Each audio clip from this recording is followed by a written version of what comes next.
នេះបានមកដល់ប្រាសាទបាយ័នដែលនៅចំកណ្ដាលទីក្រុងអង្គរតូចរបស់យើងហើយប្រាសាទបាយ័ននេះ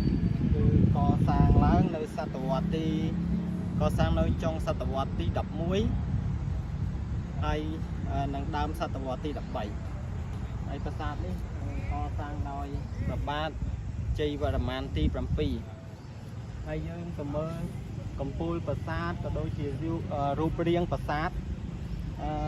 ចំពោះប្រាសាទនេះយើងឃើញមានមុខ4ប្រាសាទមានមុខ4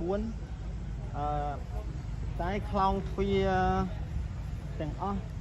វាមាន49ហើយនៅខាងក្រៅយើងនេះវាមាន5ហើយយើងសរុបទាំងអស់វាមាន54ហើយ54ហ្នឹងគឺជាខេត្តក្រុងរបស់សម័យអង្គរ